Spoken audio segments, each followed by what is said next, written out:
Hello everyone, welcome to Sanmarga classes. Let us see question number 13 of chapter friction. Finest powder will be sprinkled over the board while playing carom because 2. Carrom board ಆಡುವಾಗ first step ಏನ್ ಮಾಡ್ತೀರಿ? ಆಟ ಆಡೋರ್ನ ಕರ್ಕೊಬರೋದಲ್ಲ, ಎಲ್ಲ ಕುತ್ಕೊಂಡಿದ್ದೀರಿ, powder ಹಾಕ್ತೀರಿ ಅಲ್ವಾ? ಯಾಕೆ? ಒಳ್ಳೆ smell ಬರ್ಲಿ, ಆಟ ಆಡ್ಲಿಕ್ಕೆ ಮೂಡ್ ಬರ್ಲಿ ಅಂತನಾ? No. Option A, it increases the efficiency of game. ನೀವು ಬೋರ್ಡಿಗೆ ಪೌಡರ್ ಹಾಕದೆ ಆಡಿ ಟ್ರೈ ಮಾಡಿ, ಅವಾಗ ಏನಾಗುತ್ತೆ, ನೀವು ಫೋರ್ಸ್ ಅಲ್ಲಿ ಹೊಡಿತೀರಿ, ಪೀಸ್ ಕರೆಕ್ಟ್ ಆಗಿ ಮೂವೇ ಆಗೋದಿಲ್ಲ. ಸೊ ನಾವು ಪೌಡರ್ ಅನ್ನ ಹಾಕಿದ್ರೆ ಏನಾಗುತ್ತೆ, it increases the efficiency of the game.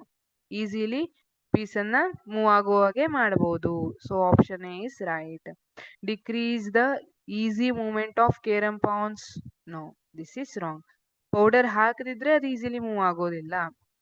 Option C, feel good fragrance while playing. ಹೌದಾ, ಆಟ ಆಡುವಾಗ ಒಳ್ಳೆ ವಾಸನೆ ಬರ್ತಾ ಇರ್ಲಿ ಅಂತ.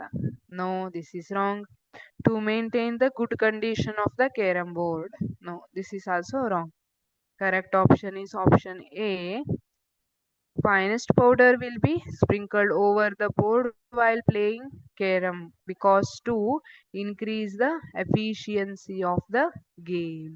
Game efficiency na increase ಮಾಡಕ್ಕೆ. ಯಾಕಂದ್ರೆ if surface is rough, friction is more. Surface rough ಇದ್ರೆ friction ಜಾಸ್ತಿ ಆಗುತ್ತೆ. If surface is smoother, then friction is less. Surface smooth ಇದ್ರೆ friction ಕಡಿಮೆ ಆಗುತ್ತೆ. ಸೊ ಪೌಡರ್ ಹಾಕಿದಾಗ ಏನಾಗುತ್ತೆ, ಸ್ಮೂತ್ ಆಗುತ್ತೆ ಸರ್ಫೇಸ್, ಫ್ರಿಕ್ಷನ್ ಕಡಿಮೆ ಆಗುತ್ತೆ, ಪಾನ್ಸ್ ಈಸಿಲಿ ಮೂವ್ ಆಗುತ್ತೆ. Thank you.